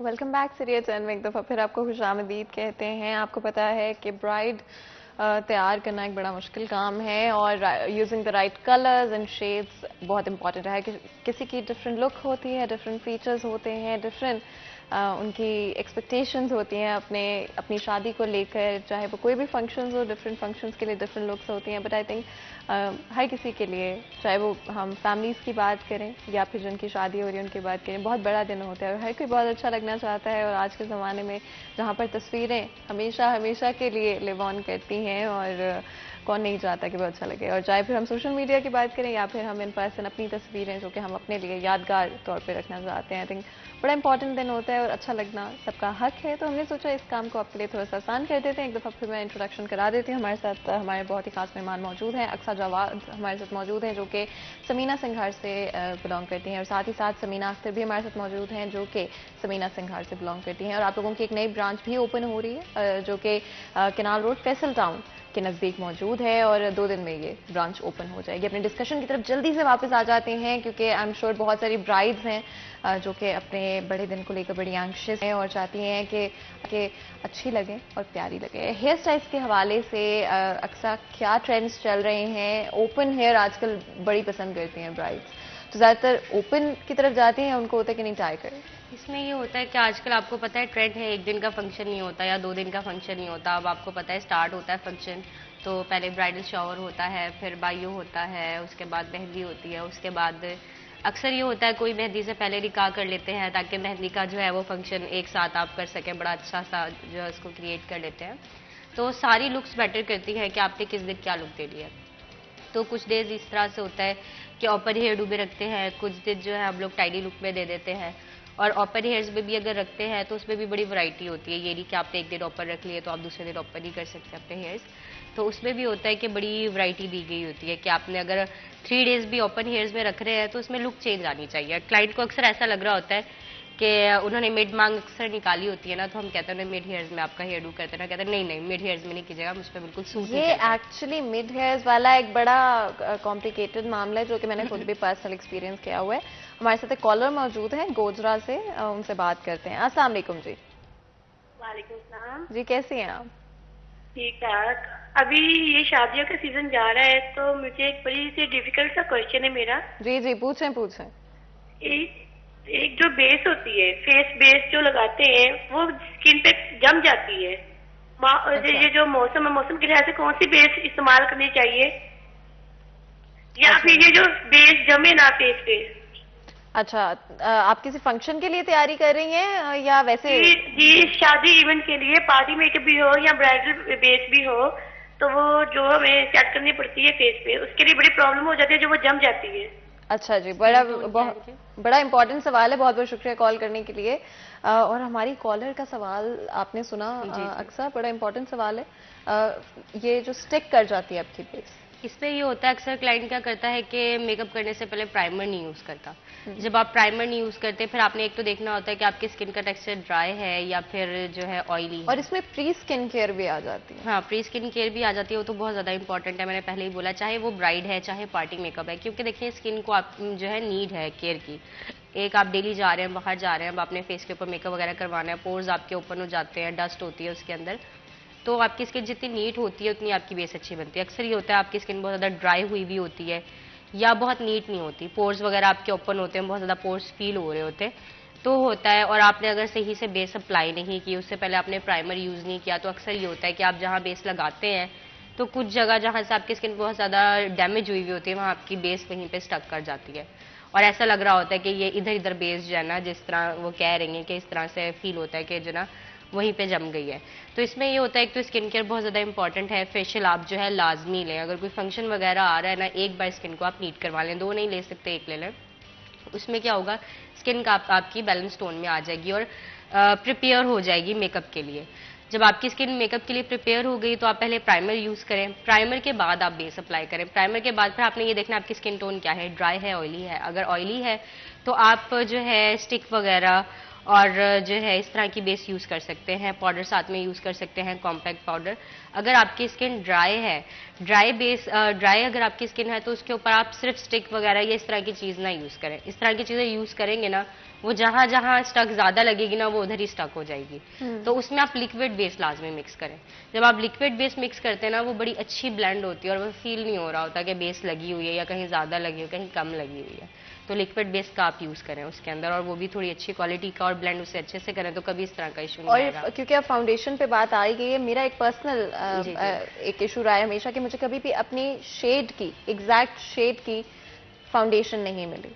बिकॉज ज़्यादातर लोग ऑफ कोर्स हमारा बड़ा ब्राउन सा स्किन कलर होता है, जिसके लिए या तो बहुत ज़्यादा गोरा हो जाती है फाउंडेशन कोई आपके लिए, या तो बहुत काली हो जाती है। बट आपके पास एग्जैक्ट आप फेस कलर नहीं ढूंढ पाते हैं। इससे पहले कि मैं आपसे जवाब लूँ समीना इस बारे में, हमारे साथ एक कॉलर मौजूद हैं, उनसे बात कर देते हैं। अस्सलाम वालेकुम जी। वालेकुम सलाम जी, कैसी हैं आप? ठीक, अल्लाह का शुक्र। जी बताएं, क्या पूछेंगी? बेटा मेरी स्किन बहुत ज्यादा हार्ड है, उसके बारे में कुछ बता दे। हार्ड है आपकी स्किन?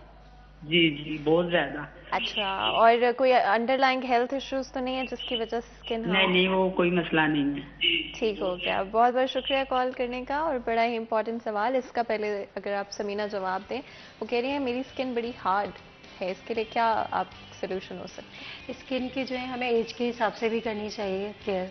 अगर आपकी एज बढ़ रही है तो आपने उसके हिसाब से ही स्किन की केयर करनी है। अगर स्किन की केयर नहीं करेंगे तो फिर थोड़ी हार्ड हो जाती है, लाइंस भी पड़ना शुरू हो जाती है, मॉइस्चराइज नहीं होती है। तो इसको हम मॉइस्चराइज़र भी रखना चाहिए अगर ड्राई स्किन है। अगर ऑयली है तो फिर ऑयली के हिसाब से करना चाहिए। इन्हें चाहिए कि पहले अपनी स्किन चेक करवाएं, फिर उस हिसाब से उनको गाइड किया जाएगा। क्योंकि ऐसे अब मैंने स्किन नहीं देखी तो मैं इनको बिल्कुल प्रॉपर नहीं बता सकती हूँ कि आप ये चीज़ें यूज़ कर लें, क्योंकि उसका साइड इफ़ेक्ट भी हो सकता है। तो स्किन जब तक चेक नहीं होगी, देखी नहीं जाएगी, तो उसके लिए पूरा प्रॉपर गाइड नहीं किया जा सकता। वैसे मैं बता देती हूँ अंदाज़न कि बस एक एज के हिसाब से स्किन को केयर करें। प्रॉपर फेशियल लें, मंथली फेशियल लें, उसके अलावा सन ब्लॉक वगैरह यूज़ करें। धूप वगैरह में जाती हैं उससे भी ज़रा सन से भी हो जाती है, स्किन हार्ड होने लगती है। तो यही कह रहे, बाकी फेशियल वगैरह लें। अच्छा, और जिस तरह से हम खाने जो बनते हैं गर्मियों में स्पेशली, तो आई थिंक जब आप चूल्हे के बड़े पास खड़े रहते हैं काफ़ी दिन, क्या उसका भी असर होता है? उसका भी असर पड़ता है। फेशियल करवा के तो बिल्कुल भी हीट के पास नहीं जाना चाहिए, और गर्मियों में थोड़ा केयर करनी चाहिए। उसके लिए वही क्रीम्स वगैरह यूज़ करें, फिर आप चूल्हे के पास जाके काम करें, सन ब्लॉक वगैरह। और कोशिश करेंगे अगर कम टाइम आप खड़े हों चूल्हे के ऊपर, या थोड़ा फासले से खड़े हों, बिकॉज आई थिंक वो बिल्कुल उस मोमेंट में आपको पता नहीं चलता, और वो बहुत ही उसके डैमेजिंग असरात होते हैं। इसमें ये होता है ना कि अक्सर आपने फेशियल कराया है और एक दिन की आपको केयर सजेस्ट की जाती है, और आप अभी फेशियल करा के आए हो या वैक्स का फेस के ऊपर फौरन चूल्हे के सामने आप खड़े हो गए, कुछ केयर है, थोड़ी बहुत आपने केयर करनी है उसकी। कि अगर आप बाहर जा रहे हैं आप सन ब्लॉक यूज़ करें, रात को आप मॉइस्चराइजिंग कोई भी क्रीम लाजमी यूज़ करें। क्योंकि अक्सर हमने देखा है जो अपनी स्किन की इतनी केयर नहीं कर रहे होते ना, उनकी एज इतनी नहीं भी होती, लेकिन स्किन की वजह से एज ज्यादा लगना शुरू हो जाती है। और फाउंडेशन वाला सवाल मुझे लगता है बहुत सारी और खवातीन का भी होगा, ये जरूर बताएं कि इसमें ये है कि अक्सर होता है आपको नहीं सेम टोन मिल रहा होता, तो इसमें क्या होता है हम हमेशा मिक्सिंग करके ही बेस बनाते हैं। अच्छा, मतलब मिक्स करके कम से कम 2 तो होनी चाहिए आपके पास फाउंडेशन, दोनों मिक्स करके, थोड़ी एक फेयर में हो और एक स्किन टोन के हिसाब से हो। अगर आप थोड़ा सा पिंकिश में जा रहे हो तो एक पिंक में आपको थोड़ी लेनी पड़ेगी। इसके नंबर्स होते हैं सारे, तो वो आपने कम से कम 2 टोन में लेनी पड़ती है। और बहुत ही इम्पोर्टेंट एडवाइस आप दोनों की तरफ से, और बहुत बहुत शुक्रिया आप दोनों का। आज हमारे साथ हमारे मेहमान समीना सिंघार से मौजूद थी, और यहाँ पर आज के प्रोग्राम का वक्त खत्म होता है। मुझे इजाजत दें, अपना ख्याल रखें, अल्लाह हाफिज।